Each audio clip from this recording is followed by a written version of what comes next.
ஜீவநதி ஜீவநதி.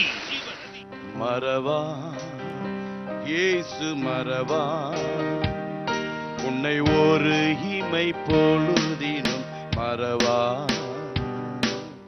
மறவா இயேசு மறவா, உன்னை உருவாக்கிய இயேசு மறவா. மறவா இயேசு மறவா, உன்னை ஒரு இமை பொழுதினும் மறவா. மறவா இயேசு மறவா, உன்னை உருவாக்கிய இயேசு மறவா. அழைத்தவர் உன்னை மறவா, அபிஷேகம் செய்தவர் மறவா. அழைத்தவர் உன்னை மறவா, அபிஷேகம் செய்தவர் மறவா.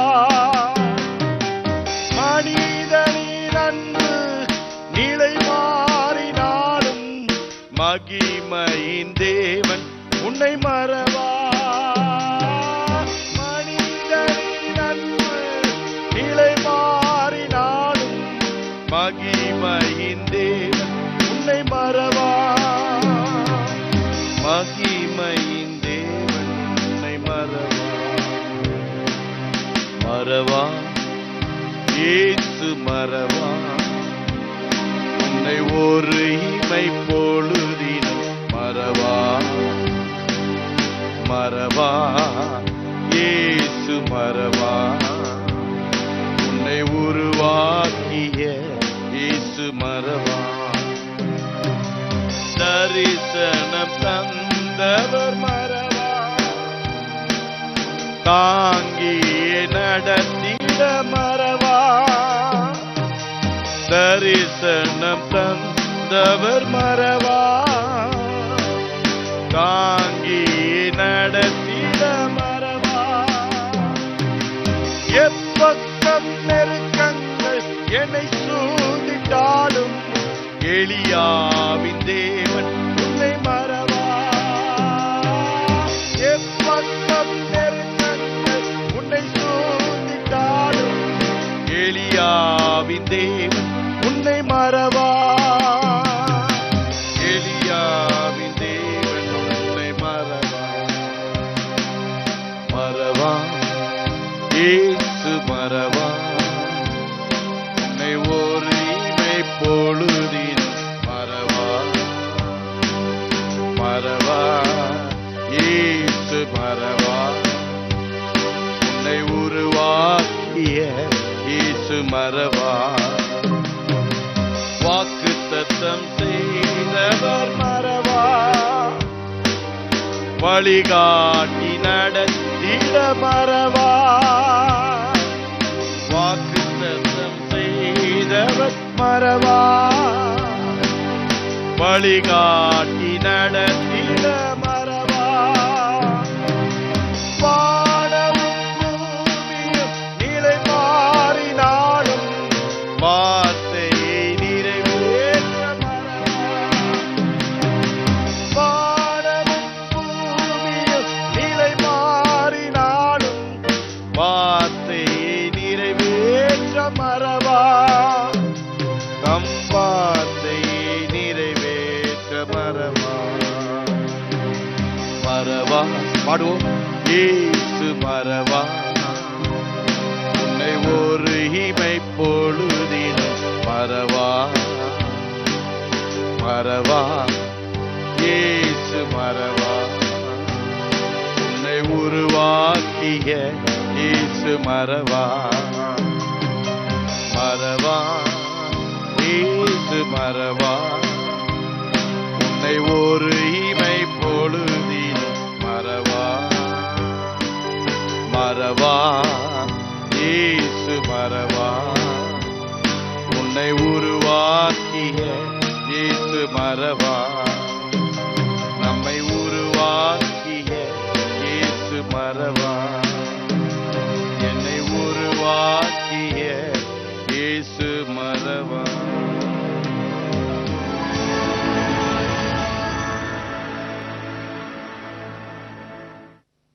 கிறிஸ்துவுக்குள் பிரியமான அன்பின் சகோதர சகோதரிகளே, மீண்டும் இந்த ஜீவனது நிகழ்ச்சியின் ஊடாக உங்களை சந்தித்து கர்த்தருடைய பரிசுத்தமான வார்த்தைகளை பகிர்ந்து கொண்டு உங்களுடைய ஆசீர்வாதத்திற்காக ஜெபிப்பதில் மிக்க மகிழ்ச்சி அடைகிறேன். நானும் என்னோடு கூட இருக்கக்கூடிய ஜெப குழுவினரும் தொடர்ந்து உங்களுக்காக நாங்கள் ஜெபிக்கிறோம். எங்களிடத்தில் ஜெபியுங்கள் என்று கேட்கின்ற உங்களுக்காக நாங்கள் தேவனிடத்திலே மன்றாடி வருகிறோம். மன்றாட்டை கேட்கின்ற தேவன் நிச்சயமாக உங்களுக்கு ஏற்ற நேரத்தில் அவைகளுக்கு பதில் கொடுத்து ஆசீர்வதித்து உங்கள் கண்ணீர்களை துடைத்து நடத்துவார். இந்த நாளிலும் கூட ஆண்டவராகிய இயேசு கிறிஸ்து சொல்லிய சில வார்த்தைகளை உங்களை பலப்படுத்தும்படியாக சொல்ல விரும்புகிறேன். மத்தேயு 10ஆம் அதிகாரத்தில் 29, 30, 31 ஆகிய வசனங்களை நான் வாசிக்கிறேன், கேளுங்கள். ஒரு காசுக்கு 2 அடைக்கலான் குருவிகளை விற்கிறார்கள் அல்லவா? ஆயினும் உங்கள் பிதாவின் சித்தம் இல்லாமல் அவைகளில் ஒன்றாகிலும் தரையிலே விழாது. உங்கள் தலையில் உள்ள மயிரெல்லாம் எண்ணப்பட்டிருக்கிறது. ஆதலால் பயப்படாதிருங்கள். அநேகம் அடைக்கலான் குருவிகளை பார்க்கிலும் நீங்கள் விசேஷித்தவர்களாய் இருக்கிறீர்கள். சில நேரங்களிலே நாம் பலவிதமான எண்ண அலைகளுக்கு இடம் கொடுத்து கவலைக்குள்ளாகி விடுகிறோம். இந்த ஆண்டவருடைய வார்த்தைகள் நமக்கு ஒரு புது பலனை தருகிறது. பாருங்கள், இங்கே ஆண்டவர் சொன்ன சில காரியங்களை உங்களுக்கு கோடிட்டு காட்ட விரும்புகிறேன். முதலாவதாக, ஒரு காசுக்கு 2 அடைக்கலான் குருவிகளை விற்கிறார்களே, ஆயினும் உங்கள் பிதாவின் சித்தம் இல்லாமல் அவைகள் ஒன்றாகிலும் தரையில் விழாது என்று ஆண்டவர் சொல்கிறார். ஆண்டவர் இந்த வார்த்தையை அவர்களுக்கு சொல்லும் பொழுது, நம்முடைய வாழ்க்கையிலே நடைபெறுகின்ற எந்த ஒரு காரியமாக இருந்தாலும் பிதா அனுமதிக்காமல் அது வருவதில்லை. ஆகினால் தேவ ஜனங்களாகிய நீங்கள் எந்த சூழ்நிலைகளிலும் தேவனை அறியாத மக்களைப் போல நீங்கள் கலங்கி வேதனைப்பட்டு துடிக்க கூடாது. ஒருவேளை அது நம்முடைய பார்வையில் விளங்க முடியாத ஒன்றாக இருக்கலாம். ஏன் இப்படி என்று சொல்லி அதை புரிந்து கொள்ள முடியாத ஒரு காரியமாக இருக்கலாம். ஆனாலும் நாம் ஆண்டவர் மீது மிகுந்த விசுவாசம் வைக்கிற ஜனங்களாக இருக்கிறபடியினாலே, பிதா அனுமதிக்காமல் என் வாழ்க்கையிலே ஒன்றும் நடக்காது என்கின்ற சத்தியத்தை நீங்கள் அறிந்து அதை நீங்கள் இருக பற்றி கொள்ள வேண்டும். ஒரு சில காரியங்கள் சில நேரங்களில் நம்முடைய வாழ்க்கையில் நம்முடைய சொந்த தவறினால் ஏற்படுகிறவைகள் உண்டு. அப்படிப்பட்ட ஒரு சூழ்நிலைகள் சில பேர் தெரிந்தும் தவறு செய்து சிக்கல்களிலே மாட்டிக்கொள்வார்கள். அதை நீங்கள் கண்டுபிடித்து, அது என்னுடைய தவறு, என்னுடைய தவறினால் ஏற்பட்ட விளைவு என்று அதை உணர்ந்து இனிமேல் மீண்டும் அந்த தவறை செய்யாதபடிக்கு நீங்கள் உங்களை செம்மையான வழியிலே நடத்தி கொள்ள, நீங்கள் மனம் திரும்பி உங்களை திருத்தி கொண்டு வாழ தேவனுடைய கிருபையை கேட்க வேண்டும். மற்ற காரியங்களை பார்க்கும் பொழுது சில நேரங்களில் சில துன்பங்கள், சில சூழ்நிலைகள் நமக்கு புரிய முடியாமல் இருந்தாலும் பிதாவானவர் அறியாமல் அவை ஒன்றும் நடப்பதில்லை என்று இயேசு சொல்லுகிறார். ரோமர் 8:28 அப்போஸ்தலனாகிய பவுல் சொல்லும் பொழுது, அவரிடத்தில் அன்பு கூறுகிறவர்களுக்கு, தேவனிடத்தில் அன்பு கூறுகிறவர்களுக்கு சகலமும் நன்மைக்கு ஏதுவாகவே நடைபெறுகிறது என்று அவர் சொல்லுகிறதை நாம் பார்க்கின்றோம்.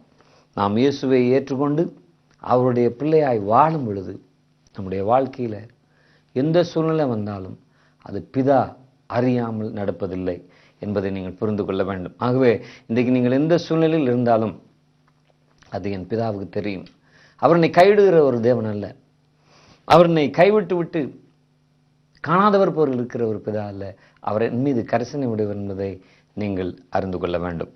அடுத்து அதை விளங்கப்படுத்துவதற்கு ஆண்டவர் சொல்லுகிறார். பாருங்கள், உங்கள் தலையில் உள்ள மயிரெல்லாம் எண்ணப்பட்டிருக்கிறதாம். எவ்வளவு பெரிய நல்ல தேவன் பாருங்கள். உங்கள் தலையில் உள்ள மயிரெல்லாம் எண்ணப்பட்டிருக்கிறது என்று சொல்லும் பொழுது, பிதாவாகிய தேவன் நம்மீது எவ்வளவு கரிசனை உள்ளவராயிருக்கிறார் என்பதை இது காட்டுகிறது. ஒரு மேன்மையான தேவன், மிகவும் அன்புள்ள ஒரு தேவன், அவ்வளவாய் அவர் கரிசனை உள்ள தேவன் என்பதை நாம் புரிந்து கொள்ள வேண்டும். சில நேரங்களிலே நம்முடைய பிள்ளைகள் ஓடி வந்து எனக்கு இது வேண்டும் அது வேண்டும் என்று கேட்பார்கள். பெற்றார்கள் சில நேரங்களிலே பிள்ளைகள் கேட்பதை உடனே கொடுக்க மறுப்பார்கள். அப்படி பெற்றார்கள் கொடுக்காவிட்டால் அவர்கள் இதை இப்பொழுது தர முடியாது, இன்னும் 3 மாதம் ஆகட்டும் அல்லது 6 மாதம் ஆகட்டும், அல்லது நீ அந்த எக்ஸாம் பாஸ் பண்ண பிறகு பார்க்கலாம் என்று அப்படி ஏதாவது சொல்லிவிட்டால் அவர்கள் கேட்பதை உடனே பெற்றுக்கொள்ளவில்லையே என்கின்றபடியினாலே பிள்ளைகளுக்கு பெற்றார் மீது ஒரு கோபம் வந்து விடுகிறது. தன்னை பெற்ற அப்பா அம்மா மீது ஒரு வெறுப்பு வந்துடுது சில பிள்ளைகளுக்கு. நான் கேட்குறேன், எங்கள் அப்பா அம்மா எனக்கு கொடுக்குறாங்க இல்லை என்று சொல்லி கோபிக்கிறார்கள். ஆனால் இந்த பிள்ளைகள் பாருங்கள், ஒரு டீனேஜ் என்று வைத்துக்கொள்ளுங்க, 12 வயசில் எப்படி நடைபெறுகிறது கோபிக்கிறார்கள் என்றால், இந்த பிள்ளைகள் சிந்திப்பதில்லை, இந்த 12 வருஷமும் என்னை காப்பாற்றி பாதுகாத்து வந்த பெற்றார் அல்லவா என்பதை அந்த பிள்ளை மறந்து போகிறது. சிறு வயதிலிருந்து பாலூட்டி எத்தனையோ வேதனைகளில் எத்தனையோ இரவுகள் என் பிள்ளைகளுக்காக நித்திரை முழித்து, கொஞ்சம் காய்ச்சல்னா அந்த பிள்ளைய இவ்வளவு கரிசனையாக அம்மா பார்த்து, அப்பா கஷ்டப்பட்டு உழைத்து கொண்டு வந்து அந்த பிள்ளைகளுக்கு எல்லாம் கொடுத்து, நல்ல உணவு கொடுத்து, நல்ல வைட்டமின் கொடுத்து, டாக்டருக்கு எவ்வளவோ பணம் செலவழித்து, படிக்கிறதுக்கு பணம் செலவழித்து, நல்ல உடுப்பு எல்லாம் வாங்கி கொடுத்து, எல்லாம் 12 வருஷம் பார்த்தாங்களே, அதை அந்த பிள்ளை யோசிக்கிறது இல்லை. நான் இப்போ கேட்குறேன், எனக்கு அது கொடுக்கவில்லை என் பெற்றார்கள் என்று அது கோபிக்கிறது. அதுபோல தேவனுடைய பிள்ளைகளாக இருக்கிற நாம் பிதாவோடு அப்படி கோபிக்கக்கூடாது. எங்கள் அப்பா ஏற்ற நேரத்தில் எனக்கு தேவையானதை தருவார், இம்மட்டும் தாங்கி நடத்தினார் அல்லவா. எத்தனை ஆபத்துக்கள் உங்கள் வாழ்க்கையில் வந்தது, தாங்கி நடத்தினார் அல்லவா. சில பேருக்கு டாக்டர் இன்னோட முடிஞ்சு விடும்னு சொன்னாரே, இத்தனை மாதத்தில் உன் வாழ்க்கை முடிந்து விடும்னு சொன்ன, இன்றைக்கு நீ ஜீவனோடு இருக்கிறாயே, கர்த்தர் கிருபை கொடுத்தார் அல்லவா. சில பேருக்கு வேலை இல்லாத சூழ்நிலை, கண்ணீர் வடித்த வேலையில் கர்த்தர் அற்புதம் செய்து உனக்கு உயர்வை கொடுத்தார் அல்லவா. சில பேருக்கு இன்னும் பலவிதமான போராட்டங்களிலிருந்து ஆண்டவர் வெற்றியை கொடுத்தார் அல்லவா. அதெல்லாம் மறந்துடக்கூடாது. இத்தனை வருத்தம் தாங்கி ஏந்தி சுமந்து வந்த அந்த தேவனை மறந்து விடவே கூடாது. அவர் உண்மையாக நம்ம இது கரிசனை உள்ளவர். அதை ஆண்டவர் விளங்க பண்ணும்படியாகத்தான் உங்கள் தலையில் உள்ள மயிரெல்லாம் எண்ணப்பட்டிருக்குன்னு சொல்லுகிறார். அடுத்து ஆண்டவர் சொல்லும் பொழுது ஆதலால் பயப்படாதிருங்கள்னு சொல்லுகிறார். இவ்வளவு கரிசனை உள்ள ஒரு பிதா உங்களுக்கு இருக்கிறதுனால பயப்பட வேண்டாம் என்று ஆண்டவர் சொல்லுகிறார். தலைமயிரையே எண்ணி வைத்திருக்கிற பிதா உன்னை கைவிடுவாரா? காட்டில் இருக்கிற எத்தனையோ மிருகங்களை பிழைப்பூட்டுகிற பிதா உன்னை கைவிடுவாரா? ஒரு நாளும் ஆண்டவர் கைவிட மாட்டார். சீசர்கள் ஆண்டவரோடு கூட பிரயாணம் பண்ணி கலிலேயாவில் கப்பலில் பிரயாணம் பண்ணி கொண்டு போனார்கள். அப்படி பிரயாணம் பண்ணி கொண்டு போகும் பொழுது திடீரென்று அவர்களுடைய அந்த படகு அமிழத்தக்க வகையிலே புயல் அடித்தது என்று வேதம் சொல்கிறது. உடனே இந்த சீசர்கள் பயந்து அலறினார்கள். ஓடிப்போய் இயேசுவிடத்தில், இயேசுவே நாங்கள் சாக போகிறோம், உங்களுக்கு கவலை இல்லையா, எங்களை காப்பாற்றுங்கள் என்று பயந்து அலறினார்கள். ஆண்டவர் தான் அவர்களை அக்கறைக்கு போக அழைத்தார். வாருங்கள் அக்கறைக்கு போவோம் என்று அழைத்த தேவன் நடத்துவார் அல்லவா. அவர்கள் அதை மறந்து விட்டார்கள். தேவனை ஏற்றுக்கொண்ட அருமை ஜனமே, இயேசு கிறிஸ்துவை விசுவசிக்கிற என் அருமை சகோதரனே சகோதரியே, வான்னு உன்னை அழைத்தவர் கடைசி வரைக்கும் உன்னை அக்கறையில் கொண்டு போய் சேர்ப்பார். கலங்காத, திகையாத, ஆண்டவரை உறுதியாக பற்றி கொள்ளுங்கள். தினந்தோறும் ஜெபம் பண்ணுங்க, ஆண்டவரை ஆழமா தேடுங்க, ஆலயத்துக்கு போய் கர்த்தருடைய சமூகத்தில் காத்திருங்கள். அந்த அழைத்தவர் உங்களை நிச்சயமாக நடத்தி செல்வார். இயேசு கிறிஸ்து அந்த ஞாமத்திலே கடலில் நடந்து வந்தார், வேதம் சொல்கிறது. அப்பொழுது எல்லாரும் அலறினார்கள். அப்பொழுது பேதுரு என்ற ஒரு சீசன் இயேசுவை பார்த்து சொன்ன, ஆண்டவரே அது நீரேயானால், இந்த கொந்தளிக்கும் கடலின் அலைகளுக்கு மேலே நடந்து வருகிறது நீரேயானால் நானும் வர கட்டளையிடும் சுவாமி என்று சொன்னான். ஆண்டவர் பாருங்கள், உடனே புறப்பட்டு வா பேதுரு என்று சொன்னார். பேதுருவும் படவை விட்டு இறங்கி ஆண்டவரை நோக்கி நடந்தான். இப்பொழுது யோசித்து பாருங்க, அந்த கொந்தளிக்கிற கடல் அலைகள் இயேசுவின் பாதத்திற்கு கீழே இருந்தது போல ஆண்டவர் அழைத்த பொழுது போன பேதுருவின் பாதங்களுக்கு கீழும் இருந்தது. ஆகவே பிரியமானவர்களே, நம்மை புரட்டி தள்ள வருகின்ற அந்த அலைகள் தான் நம்முடைய எதிரிகள். அந்த நம்மை புரட்டி கவிழ்த்து உன்னுடைய வாழ்க்கையை சின்னாபின்னமாக்க உன்னை கவலைப்படுத்தி வைத்திருக்கக்கூடிய அந்த சத்ருவின் அலைகளுக்கு நீங்கள் இடம் கொடுக்காதீங்க. உங்களுடைய சிந்தனையை அந்த எதிரிகள் குழப்ப இடம் கொடுக்காதீர்கள். உங்களுடைய மனநிலையை கவலை பாதித்து அந்த அலையை போல் அட்டித்து உன்னை கீழே விழுத்துவதற்கு நீங்கள் இடம் கொடுக்காமல் நீங்கள் இயேசுவை நோக்கி பாருங்கள். பிரச்சனையாக இருக்கலாம், சுகீனமாக இருக்கலாம், பொருளாதாரத்தின் தேவையாக இருக்கலாம். அந்த அலைகள் உங்களை அட்டித்து கீழே புரட்டி தள்ளாதபடிக்கு நீங்கள் இயேசுவின் நாமத்தை நோக்கி கூப்பிடுங்கள். அன்றைக்கு இயேசுவின் நாமத்தில் நடந்து போன பேதுருவுடைய பாதங்களுக்கு கீழே அந்த கொந்தளிக்கும் அலைகள் இருந்தது போல உங்களுடைய பிரச்சனைகளை உங்களுடைய பாதங்களுக்கு கீழே போட்டு நீங்கள் எழும்பி நின்று ஜெயம் பெற்றவனாய் வாழுகிறதற்கு இயேசுவின் நாமம் உங்களுக்கு அதிகாரமுள்ள ஒரு நாமம். அதனால இந்த இயேசுவின் நாமத்தை நீங்கள் மறந்து போய்விடாதீர்கள். சூழ்நிலைகளை கண்டு பயப்படாதீங்க. சூழ்நிலைகளை கண்டதுனால பேதுரு அமிழ்ந்து போனா என்று பார்க்குறோம். சூழ்நிலைகளை பார்க்காதீங்க. ஆண்டவர் சூழ்நிலைகளிலும் மேலானவராய் அவர் உங்களுக்கு உதவி செய்ய வல்லவர். கடைசியாக ஆண்டவர் சொல்லுகிறார், அதனால் பயப்படாதிருங்கள், அநேகம் அடைக்கலான் குருவிகளை பார்க்கலும் நீங்கள் விசேஷித்தவர்களாய் இருக்கிறீர்கள். என் அருமையான சகோதரனே சகோதரியே, இயேசு கிறிஸ்து சொல்லுகிறார், நீங்கள் விசேஷித்தவர்கள். உலகம் சொல்லலாம் நீ விசேஷம் இல்லை, நீ ஒன்றுக்கு உதவாதவள் என்றெல்லாம் சொல்லலாம். அந்த இயேசு சொல்லுகிறார், இயேசுவின் பார்வையிலே நீங்களும் நானும் விசேஷித்தவர்கள். எப்படி விசேஷித்தவர்கள்? எல்லாரும் பாவம் செய்து தேவ மகிமையை இழந்தவர்கள் என்று வேதம் சொல்லுகிறது. எப்படி விசேஷித்தவர்களாய் மாறணும் தெரியுமா?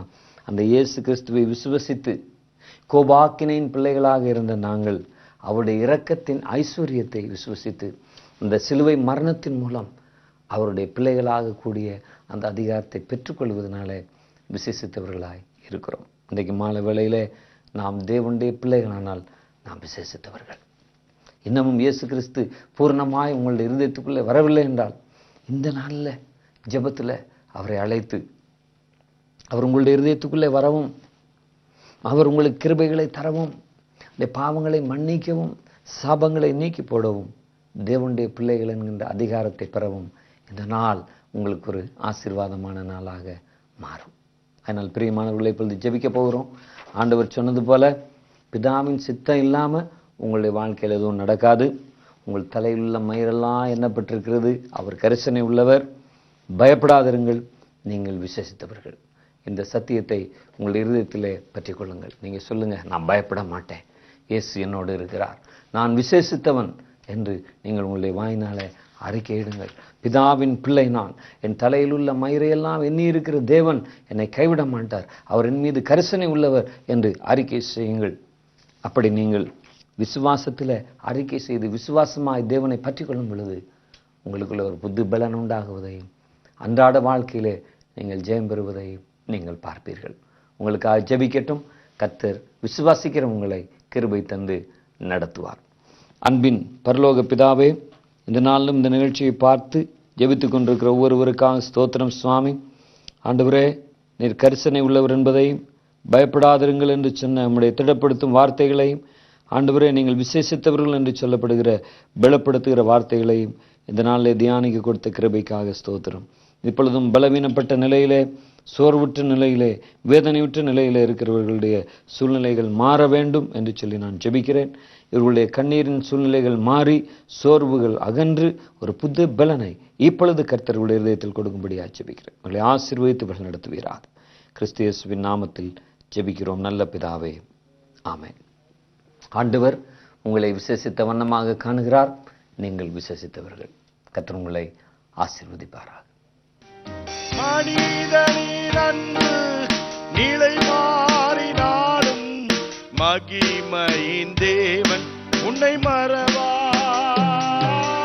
மனிதனின் அன்பு நிலை மாறினாலும் மகிமையின் தேவன் உன்னை மறவா. மகிமை மறவா இயேசு மறவா உன்னை ஒரு இமை பொழுதினும் மறவா மறவா இயேசு மறவா உன்னை உருவாக்கிய இயேசு மறவா தரிசனம் தந்தவர் மறவா தாங்கியே நடத்திட மறவா தரிசனம் தந்தவர் மறவா தாங்கியே நடத்திட மறவா எப்பக்கம் நெருக்கங்கள் என்னை சூழ்ந்திட்டாலும் எலியாவின் தேவன் உன்னை மறவா எப்பக்கம் நெருக்கங்கள் உன்னை சூழ்ந்திட்டாலும் எலியாவின் தேவன் உன்னை மறவா எலியாவின் தேவன் உன்னை மறவா மறவா இயேசு மறவா உன்னை ஒரு இமை பொழுதினும் மறவா மறவா இயேசு மறவா உன்னை உருவாக்கிய இயேசு மறவா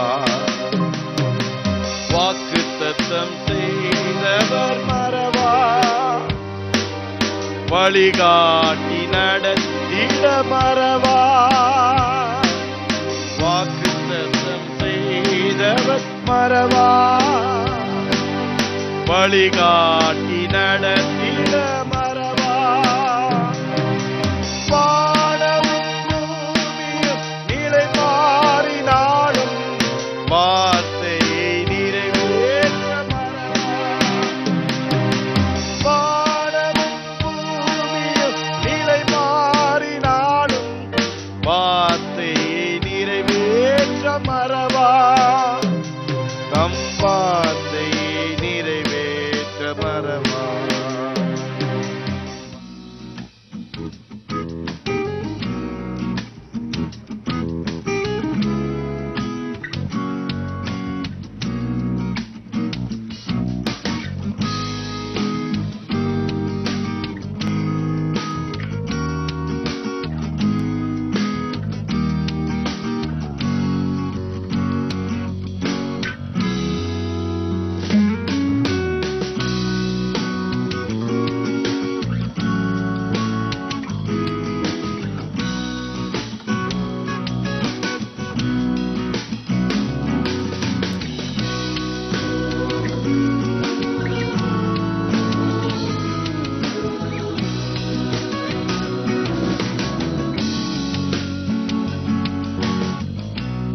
ரெண்டு நாளைக்கு